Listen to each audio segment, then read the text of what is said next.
আসসালামু আলাইকুম রহমতুল্লাহ। এসএসসি পরীক্ষার্থী 2025। তো রমজান মাসটা তোমাদের জন্য খুবই গুরুত্বপূর্ণ, কেননা এই মাসটার পরে তোমাদের হচ্ছে এসএসসি 2025 পরীক্ষা শুরু হবে 10 এপ্রিল থেকে। তো ইতিমধ্যে তোমরা জানো, তো সময় কিন্তু খুবই কম। মানে হচ্ছে দেখা যাচ্ছে যে রমজান প্লাস হচ্ছে ঈদ, ঠিক ঈদের এক সপ্তাহ পরে কিন্তু তোমাদের পরীক্ষা শুরু হতে যাচ্ছে 10 এপ্রিল থেকে বাংলা প্রথম পত্রের মধ্যে দিয়ে। এখন বিষয়টি হচ্ছে যে যেহেতু সময় কম, এই রমজান মাসের মধ্যে কিভাবে হচ্ছে পড়াশোনা করবা, রমজান মাসে পড়ার যে রুটিনটা, এটা আসলে কিছু কৌশল রয়েছে অবশ্যই। তো দেখো, তো তোমাদের যেহেতু নামাজ এবং রোজা এই ইবাদত যে বিষয়গুলো রয়েছে এগুলো তো করতেই হবে, এটা খুব গুরুত্বপূর্ণ খুবই।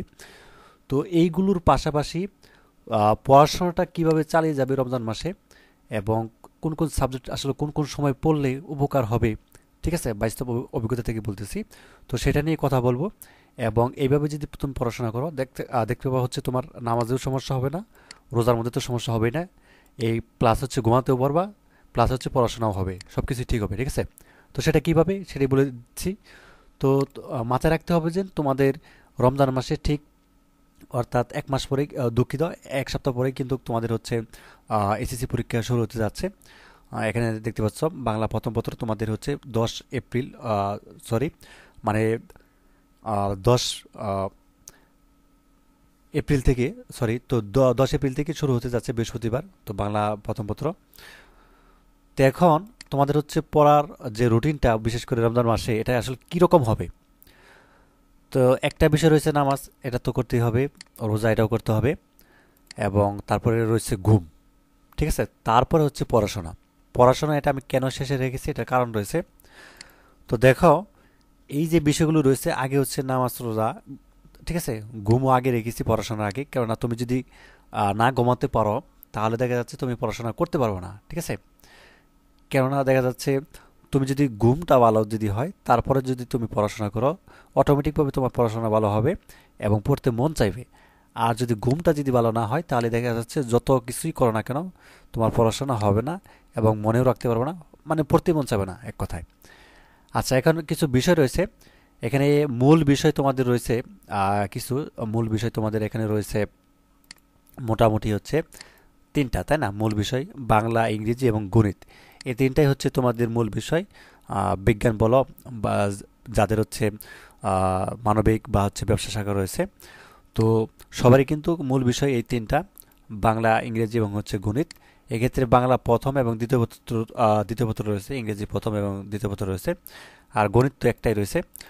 তো এই যে সাবজেক্ট তিনটা রয়েছে, এই সাবজেক্টগুলো আসলে কোন সময় পড়তে হবে সেটাই আমি বলবো, এবং কোন সময় পড়লে তোমাদের কাজে লাগবে, বা এই যে নামাজ রোজার সাথে মিলিয়ে পড়তে পারবে, ঘুম, ঠিক আছে, এর সাথে বিষয়গুলো থাকবে, সেটাই বলবো। তার আগে তোমাদের জন্য ছোট্ট একটা অ্যানাউন্সমেন্ট। তো প্রিয় শিক্ষার্থীরা এবং পরীক্ষার্থীরা, 2025 সালের এসএসসি পরীক্ষার্থীরা, তো বিজ্ঞান, মানবিক এবং ব্যবসা শাখার জন্য অল সাবজেক্ট সাজেশন যাদের লাগবে, মূল্যমাত্র 200 টাকা। যারা নিতে চাও সাজেশন কিনলে জাস্ট এই নাম্বারটির মধ্যে যোগাযোগ করলে হবে, এই নাম্বারটির মধ্যে হোয়াটসঅ্যাপ বা ইমো আছে, সেখানে যোগাযোগ করলে হবে। সাজেশনটি হচ্ছে পিডিএফ আকারে, তো তুমি হোয়াটসঅ্যাপ বা ইমোতে কিন্তু সহজে নিতে পারবে, ঠিক আছে। আচ্ছা, এখন বলি আসলে এই যে বাংলা যে সাবজেক্টটা রয়েছে, ঠিক আছে, এই সাবজেক্টটা তুমি সকালবেলা পড়তে পারো, ঠিক আছে, সকালবেলা পড়তে পারো। আর ইংরেজির ক্ষেত্রে আমি বলবো, ইংরেজির ক্ষেত্রে হচ্ছে তোমার সেহরির পরপর আর না ঘুমিয়ে পড়তে পারো, ঠিক আছে।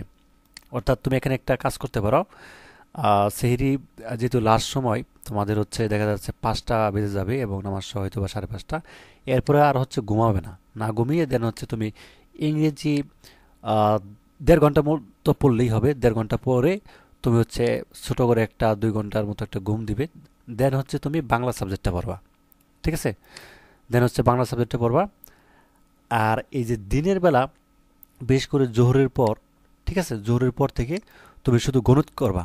গণিত যেহেতু বোঝার জিনিস, তো এটা তুমি যদি দিনের বেলা করো, এটা তোমাদের জন্যই ভালো হবে। দেখা যাচ্ছে মুখস্থর কোনো বিষয় নেই, যেহেতু তোমাদের বুঝে বুঝে খালি লিখতে হবে বা অনুশীলন করতে হবে, ঠিক আছে, বা এমসিকিউগুলো এগুলো হচ্ছে দিনে পড়বা, ঠিক আছে, গণিতের। আচ্ছা, এইবার আসো গ্রুপ সাবজেক্ট। গ্রুপ সাবজেক্ট তিনটি। কী কী সাবজেক্ট গ্রুপ সাবজেক্ট? বিজ্ঞানের যেমন রয়েছে ফিজিক্স, কেমিস্ট্রি, বায়োলজি, ঠিক আছে, এবং যারা হচ্ছে ব্যবসা শাখায় রয়েছে তাদের হচ্ছে তোমাদের হিসাব বিজ্ঞান রয়েছে, ঠিক আছে, ফিনান্স ও ব্যাংকিং রয়েছে, ঠিক আছে, ব্যবসায় উদ্যোগ রয়েছে, এবং মানবিকে তোমরা যারা রয়েছে পরিণীতি রয়েছে, ভূগোল রয়েছে, ঠিক আছে, বা ইতিহাস রয়েছে, এগুলো হচ্ছে তোমাদের গ্রুপ সাবজেক্ট। তো এই যে গ্রুপ সাবজেক্ট তিনটা রয়েছে এইগুলি হচ্ছে তুমি অর্থাৎ তারাবির আগে হচ্ছে যদি 1 ঘন্টা সময় পাও পড়বা, এবং তারাবির পর হচ্ছে 1 ঘন্টা পড়বা, শেষ। এর চেয়ে কিন্তু ভালো একটা রুটিন হয় না, ঠিক আছে। এতে করে তোমার কি হবে, তুমি ঘুমাতেও পারবা, নামাজও হবে, রোজাও হবে, দেন হচ্ছে তোমার ঘুমও হবে, পড়াশোনাও হবে, ঠিক আছে। তো এইভাবে হচ্ছে যে তুমি কন্টিনিউ করতে পারো 1 মাস, দেখতে পাবো যে সব কিছু তোমার কিন্তু ওকে, এবং পরীক্ষাও কিন্তু ভালো হবে, এবং পরবর্তী সময়ে পরীক্ষার প্রস্তুতি কিন্তু অনেক ভালো হবে, এবং তোমার কোনো ধরনের টেনশন থাকবে না যে পরীক্ষা পড়তে পারি নাই বা হচ্ছে রমজান মাস ছিল এই সেই, ঠিক আছে। তো যাই হোক, আশা করি বিষয়টি বুঝতে পারছো। আর লাস্টের যে কথাটা, যারা সাজেশন নিতে চাও জাস্ট এই নাম্বারটির মধ্যে খুব দ্রুত যোগাযোগ করো, ঠিক আছে। পিডিএফ ফাইলটা নিতে চাইলে মূল্য মাত্র 200 টাকা, অল সাবজেক্ট কিন্তু থাকবে, সিকিউ এবং এমসিকিউ আনসার সাথে কিন্তু থাকবে। তো ধন্যবাদ সবাইকে ভিডিওটি দেখার জন্য। আল্লাহ হাফেজ।